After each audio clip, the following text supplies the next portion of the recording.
Baik, kembali bersama kami. Ya, dalam pada kita bercerita mengenai COVID-19 ini, pastinya semua penggemar-penggemar dan juga pencinta haiwan agak bimbang sebenarnya akan kesihatan haiwan peliharaan kesayangan mereka. Ya, dan mungkin mereka juga risaukan tentang haiwan-haiwan di persekitaran yang berada di luar rumah dan sebagainya. Adakah haiwan-haiwan ini juga boleh menjadi satu daripada punca penyebaran virus ini? Jadi kita bertanya kepada yang pakar yang lebih tahu. Ya, hari ini kita bersama dengan Ambo lawannya Terence di sebelah ni. Kita bersama dengan Dr. Sabrina TV, Doktor Haiwan, selaku model Miss Glamour Look International Malaysia 2020. Ya. Tapi hari ini kita undang sebab dia doktor lah. Sebab dia doktor. Tapi sebab lawa pun dia juga. Yalah, saya rasa sangat beruntung hari ini. 2 in 1. Oh. Untunglah Terence. Bila saya nak cuci mata, penerbit ni pun. Kucing-kucing hotai. Oh. Macam mana hari ini, doktor? Sihat? Saya sihat. I'm very excited lah dekat sini hari ini. Okey, doktor. So, let's get started. Soalan yang bermain di fikiran rakyat Malaysia, adakah haiwan ini boleh menjadi punca penyebaran virus COVID-19? Okey, terima kasih untuk soal. Okey, so basically ini adalah isu yang banyak orang sedang confuse sekarang. Adakah itu benar? Okay, according to the research people and everyone has said a conclusion. So before I go into that, kita akan berbincang tentang apakah perbezaan COVID-19 di manusia dengan di haiwan. Oh, okay. So membezakan adalah genus dia. So basically for animals dinamakan alpha coronavirus, pada manusia adalah beta coronavirus. Okay, so pada haiwan alpha coronavirus terdapat 2 types, which is canine coronavirus yang menjangkiti anjing dan feline coronavirus yang menjangkiti kucing. And another word is called FIP, feline infectious peritonitis. And I'm sure banyak orang tahu tentang FIP, especially to all the cat lovers dekat Malaysia. Confirm mereka tahu tentang ni. So basically, canine coronavirus itu simptom dia adalah cerit-berit, cerit-berit and also like muntah. And for cats, is mostly ada 2 types of symptoms, iaitu jenis which is dry type and wet type. Dry type dia lebih ke neurological symptom, iaitu sistem syaraf. In fact, sistem syaraf, kalau yang type basah, dia akan ada accumulation cairan dalam perut dengan ruangan thorax dia. Okay, so now you guys want to know whether it will transmit dari haiwan ke manusia ke tak, kan? Tidak. Okay, itu virus yang berbeza. Yes. Tetapi boleh terjangkit dari manusia ke haiwan. Ya, so basically kalau haiwan tersebut, anjing atau kucing tu dijangkiti COVID-19, simptom dia berbeza dengan manusia. So the symptoms are very not severe, basically acute. So symptom dia adalah flu, kurang nafsu makan, and just basic, just a very minor symptoms. It's not like human beings. Dan dalam anjing, virus canine ini, adakah dia akan menimbulkan violent tendencies kepada haiwan itu? Adakah dia akan bertindak di luar tabi'i ataupun di luar kebiasaan? Tidak. It won't. Jadi ia hanya sekadar cerit-berit, cerit-berit and muntah. It's all gastroenteritis. So apa-apa yang it comes from mulut, perut dan intestine. Itu yang kita nampak sebenarnya di zoo di Amerika Syarikat. Apabila harimau Malaya kita yang Nadia tu dijangkiti disebabkan dia punya zookeeper kan. Jadi bagaimana sebenarnya untuk pemilik haiwan ini untuk menjaga binatang mereka daripada terkena ni? Okay, so untuk menjaga, first thing is kita kena buat adalah menjaga kebersihan diri kita sendiri, which is a human being. Kita kena mencuci tangan, menjaga persekitaran kita, make sure mesti bersih basically. From then, that's when we can praktiskan kepada haiwan kita tersebut. So haiwan kita kena menjaga kesihatan mereka, kebersihan mereka, dan juga persekitaran sangat penting untuk dijaga. Like tempat makan mereka, tempat tinggal mereka, all this must be clean. So it all starts from the human itself. Dari manusia itself, kita kena rajin mencuci tangan. Kalau boleh menggunakan glove untuk pegang haiwan tersebut and everything. And then also memberikan makanan nutrition kepada haiwan tersebut. Ini makanan kita pun tak nutritious. Macam Hari ni nak makan biryani lagi. Hari ini lagi lah. Siap lah, naik 2-3 kilo. Doktor, just to dwell on this a little bit more, kepada rakyat Malaysia sekarang bukan terhad kepada kucing dan anjing. Ada juga yang memelihara arnab, ada yang siap ada ular, ada biawak, macam-macam. Jadi adakah jenis-jenis virus juga berbeza untuk setiap haiwan ini dan bolehkah kita menjangkiti haiwan-haiwan?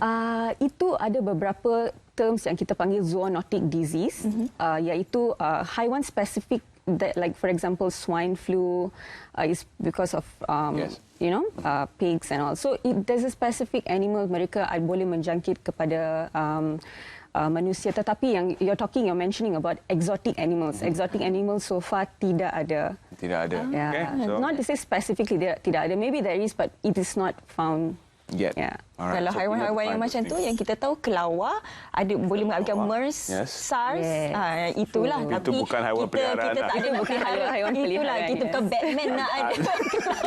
Keluang men. Keluar man. Oh, made in Malaysia. Yalah, katanya keluang. Itu. Baik, bila macam doktor cakap tadi, apabila kita nak menjaga haiwan itu, kita kena bermula dengan diri kita. Yes. Tapi macam kita okeylah kita boleh jaga diri kita. Tapi macam doktor haiwan kena berhadapan dengan haiwan-haiwan ni sentiasa. Bagaimana doktor sebenarnya menjaga diri? Okay, so saya menjaga diri dengan saya mencuci tangan. Every time kalau ada klien yang datang membawa haiwan dekat klinik, saya mesti mencuci tangan. Saya akan make sure saya akan pakai mask. Of course, mask is number one.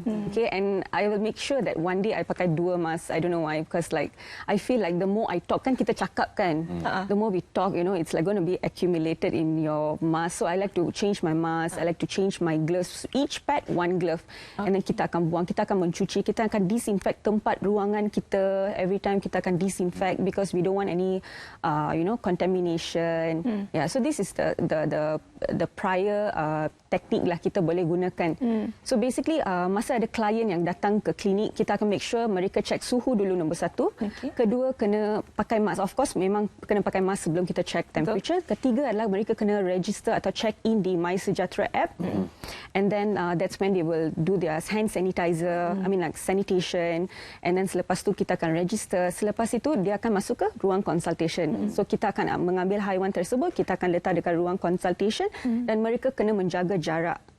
Menjaga jarak dan make sure they are not like, kadang-kadang kan suka bercakap, mereka akan pull down the mask kan. So I will tell them, no, you have to talk with your mask. So it's very, very, it's an ethic that we have to follow lah. Kita kena pakai mask sentiasa. It's very, very clean. Cleanliness is very important lah, hygiene lah. Ini untuk petugas barisan hadapan. Untuk pemilik haiwan yang sekarang sedang menonton siaran ini, apakah pula yang boleh mereka lakukan selain daripada menjaga kebersihan diri? Takkanlah nak peluk haiwan tu pakai glove hari-hari kan? Doktor, apa pendapat doktor? Okey, so pertama untuk memiliki seekor anjing atau kucing, kita kena komitmen. Committed. Okay, untuk menjaga kesejahteraan haiwan. Some people mereka beli kucing dan anjing kerana dia comel, and then after that masa dia dah besar, dia dah tak cantik bulu dia, gugur ke apa ke, and then they just throw it. It's not this is not kesejahteraan haiwan. Betul. So we have to take care of their welfare and also make sure visit veterinary doctor. Sebab banyak orang mereka suka Google, mereka suka research sendiri, jadi memberi ubat sendiri. Yes. So it's very, very wrong attitude actually. So visit the nearest vet, try to ask their consultation, bagaimanakah apakah makanan yang diperlukan untuk memberikan kepada kucing saya atau anjing saya, memberikan vaccination. I'm sure you guys you know what is vaccination, right? Memberikan vaccination supaya mereka ada antibody terhadap bacterial atau viral infection, and because we don't know dekat luar sini kan banyak kuman, so to give them vaccination is very, very important. And then juga memberikan mereka preventif seperti ecto dan endoparasite, ubat cacing, ubat kutu and everything, because Malaysia there's a lot of ectoparasite and endoparasite, so sangat-sangat penting untuk memberikan preventif ini. Dia macam anak lah juga. Jaga betul-betul. Dia macam anak, macam kita bercinta, macam berkahwin. Komitmen tu kena ada. Itu kita dah kena hidup semati lah. Berkahwin tu kita jaga kita. Yang ini? Yang ini kita kena Kita jaga jaga dia. dia. Dia belum tentu lagi. Dia Kalau sayang kucing, kita. Kucing dah kena tengok. Alah, teres balik rumah. Sejuk hati macam tu. Tapi itulah, bila kita waktu PKPB, ada yang kawasan PKPD pula, itu mengakibatkan ada setengah pemilik haiwan ni tidak boleh berjumpa dengan veterina bila haiwan kesayangan mereka sakit. Kalau doktor sendiri, apakah nasihat ataupun mungkin langkah-langkah yang boleh pemilik haiwan ni lakukan di rumah sebelum ada masa nak okay, the thing is, ada beberapa masalah, like for example, let's talk about toxicity. Mereka termakan sesuatu, takkan yang mereka boleh buat CPR dekat rumah atau memberikan air ke apa. So dalam case emergency, I advise kepada semua pemilik haiwan kena datang ke klinik. Because kita tak tahu apa yang kita memberi kepada mereka. Kita boleh memberikan mereka air and then they will choke themselves or something like. So saya tahu semua orang takut nak pergi ke vet clinic. I'm sure I also very scared nak pergi ke grocery shopping ke apa ke. Kita scared. But the thing is, we have to follow all the SOPs. Semua SOP yang diperintahkan oleh our government, jaga social distancing, membersihkan take care of our self hygiene. This is all very, very important actually. So, and we will always make sure clinic kita dan atau hospital veterinar kita sentiasa bersih. As long as you come, because wherever kita berada mesti ada kuman. We cannot go away this virus, It's like it can be everywhere. It's just that kita kena jaga kebersihan diri kita sendiri. Kalau kita lihat kepada populasi haiwan yang berada di luar pekarangan rumah, haiwan-haiwan yang seumpama kucing, anjing dan sebagainya, adakah itu sesuatu yang mungkin membimbangkan dalam keadaan sekarang, doktor? I would say ini akan membimbangkan di future.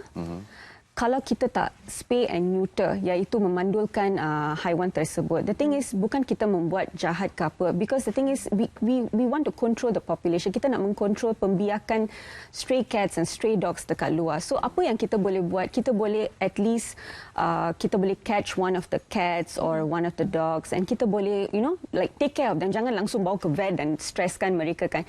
Take care of them, give them food, make sure they are fine, dia tak stress. Lepas itu booking appointment dengan vet dekat vet clinic dan spay mereka. I'm telling you, I've been working for 3 years and I've seen a lot of difference. Like people, they bring stray cats and stray dogs because mereka nak neuter mereka. So it's quite a good thing that we are doing, because kita tak nak mereka membiak lebih banyak dan tak ada orang yang nak jaga, and then mereka akan, sorry to use the word, mati kerana kelaparan. So all this is very, very sad actually. So I would encourage people to spay and neuter mereka punya anjing dan kucing lah. Yang berada di luar. Yes. Jadi zaman sekarang ni memang doktor nasihatkan kepada pemilik-pemilik haiwan untuk memandulkan haiwan peliharaan mereka. Dan juga ada manfaatnya juga. Kerana in the long term, dekat jangka waktu yang panjang, mereka akan mendapat penyakit-penyakit reproduction. So untuk mengelakkan itu juga, kita boleh memandulkan haiwan kita juga. Okey. Doktor, semalam kalau kita tengok tular di media sosial, pihak bomba dia menyelamatkan seekor kucing yang keracunan dengan memberi minum air kelapa. Bagaimana tu, doktor? Boleh kita membantu? Boleh. Air kelapa boleh, dia kan neutralkan dia punya toksin actually. Jadi itu langkah-langkah pencegahan awal sekiranya haiwan peliharaan kita di rumah makan. Iyalah, dekat rumah Terence. Kita pun tak boleh cakap apa kan, sebab masyarakat kan suka membaca dari social media. Boleh bagi air kelapa, boleh bagi 100 plus. 100 plus. Untuk hydrate mereka. So basically like it's filled with glucose dan juga macam ions, and also mereka ingat memberikan 100 plus akan memberikan tenaga and everything. So it's something that they apply into themselves yang mereka nak praktiskan kepada haiwan. So I would suggest if you nak bagi pun boleh, tapi dalam kuantiti yang sikit, because air kelapa is still okay. Pada pendapat saya, makanan haiwan, makanan manusia, jangan dicampur. Jangan dicampur, correct. Apa, sebab dekat rumah kan kadang-kadang kita letak racun tikus, kena berhati-hati sangat. Kucing, macam air je tak akallah kita nak halang kan. Even disinfectant yang sekarang kan semua orang, kita tengok, kita mop, kita every time kita akan mop guna Dettol lah, apa-apa disinfectant kita beli dekat supermarket and all. Be very, very, very careful, because ini boleh menjadi toxic kepada anjing dan kucing. So be very careful. Okey. Doktor, kita juga nak bertanya tentang sambutan Deepavali di rumah doktor. Macam mana? Dah bersiap sedia dah ni? Ya, dah siap sedia. Habis ni saya nak balik rumah. Kita ada Deepavali function dekat rumah. So kita sekeluarga kecil, kita nak masak, like you know. It's like a nice celebration actually. So, kali ini macam mana berbeza dengan tahun-tahun sebelumnya? Sebab kali ini limited people. Yeah. Limited people. We only call like yang terdekat saja, yang paling dekat lah, yang outstation kita Zoom call them lah. Betul. Lagipun kita tak boleh lah nak rentas negeri, rentas daerah pun tak boleh. Dan had satu rumah pun memang 20 sahaja, 20 orang untuk satu rumah. Jadi kalau macam sambutan di Bali ni, apa selalunya rutin doktor? Rutin saya, first thing is saya kena make sure kulit saya okey lah, glowing. Nampak perempuan. Itu that's the first time I've heard that. Pertama kali saya dengar. Saya setuju. Yes. Kedua, kena tengok fit tak nak pakai baju lengga. Betul. Okay. Nampak berbeza dengan lelaki. Sangat berbeza. Ketiga, simpan perut kosong untuk menjamu makanan. Itu saya setuju. Bila makanan baru setuju. 100%. Sebab saya dah memang glowing. Wah, nampak sinaran di situ, Terence. Sebab itulah kalau waktu perayaan je memang salon kecantikan atau pusat kecantikan memang fully book, Terence. Ya. Nak buat rambut, lepas tu nak buat threading ke apa. Oh, Inai. Inai. Nampak doktor. Walaupun doktor haiwan tapi cara tangan tu. Okay. Alright. Itulah dia. Kita nak tanya sikit Miss Glamour Look International Malaysia 2020 ni. Oh, jarang kita dengar doktor pun jadi Miss ni. Terang sikit pasal Miss Glamour ni. Okay, so Miss Glamour adalah pageant yang baru ada dekat Malaysia. So I'm one of the first queen lah. Wah. Alright, so basically setiap pageant yang di Malaysia tu ada motto tersendiri. That means like their goal. So for Miss Glamour Look adalah to empower beauty and diversity. So dan saya juga sebagai doktor haiwan kan. So I want to bring out. So next year I'll be bertanding di Philippines. Wow, wakil Malaysia. Ya, wakil Malaysia. So my advocacy adalah untuk memberitahu kepada masyarakat menggunakan makeup yang tidak menggunakan animal cruelty. So it relates to my profession dan juga beauty industry. Wow. Sangat berhubung kait. Yes, kita sangat berbangga sebenarnya. Jadi doktor mungkin boleh beri kata-kata akhir nasihat kepada mereka di sana, terutamanya yang peminat-peminat haiwan ni, dan juga boleh berikan sedikit ucapan di Bali. Okey, terima kasih. So saya nak bercakap dengan semua orang, stay safe dan jagalah haiwan you orang, sebab I rasa waktu inilah kita kan staying at home. So this is the time for you to really learn about your animals dan juga menjaga kesihatan mereka. And kepada semua orang yang menyambut Hari Deepavali, selamat Hari Deepavali and please stay safe. Dan I'm sure semua orang tak boleh balik kampung, but it's okay. There's always, a chance to engage dengan you punya family members. So stay safe, and to all the frontliners dan juga DG Minister, Health Minister kita, thank you so much for being a very strong hero to save all of us and to always support us. Thank you. Terima kasih doktor kerana bersama kami, dan kita ucapkan selamat menyambut Hari Deepavali kepada doktor dan sisi keluarga. Dan dengan itu, Syafiqah,